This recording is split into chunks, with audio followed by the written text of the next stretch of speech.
কেরালার প্রধান উৎসব ওনাম। কেরালায় 10 দিন ধরে ওনাম সেলিব্রেট করা হয়। 10 দিন ধরে বাড়ির সামনে পুকালাম অর্থাৎ ফুলের আলপনা বানানো হয়, যা রোজ একটি একটি লেয়ার বাড়ানো হয়। এখন কেরালায় হারভেস্টিং সিজন। এই সময় ওনাম সেলিব্রেট হলেও এটি আসলে এক অসুর রাজার আগমনকে কেন্দ্র করে।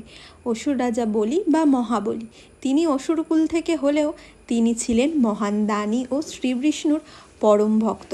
ভগবান বিষ্ণু তাকে পাতালের রাজা করতে চান ও তাকে পাতালে পাঠান এবং আশীর্বাদ স্বরূপ বছরে একবার 10 দিনের জন্য তাকে নিজের রাজ্যে ফেরত আসার অনুমতি দেন।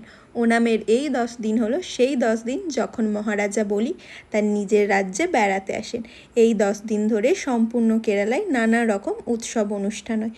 পুলিকালি ডান্স, শরীরে বাঘের ছবি এঁকে নাচ, কথাকলি নাচ, স্নেক বোর্ড রেস কম্পিটিশন, এছাড়াও নানা রকম অনুষ্ঠান প্রতিযোগিতার আয়োজন করা হয়। ওনামের 10 দিনের আলাদা আলাদা নাম থাকে। ওনামের শেষ দিন তিরুওনামের দিন প্রত্যেক বাড়িতে সাদিয়া রান্না হয় ও প্রত্যেকে ট্র্যাডিশনাল পোশাক পরেন। এই সাদিয়াতে প্রায় 20 থেকে 25 রকম বা তারও বেশি পদ থাকে। আগামীকাল ওনামের শেষ দিন। আপনাদেরকে জানাই হ্যাপি ওনাম।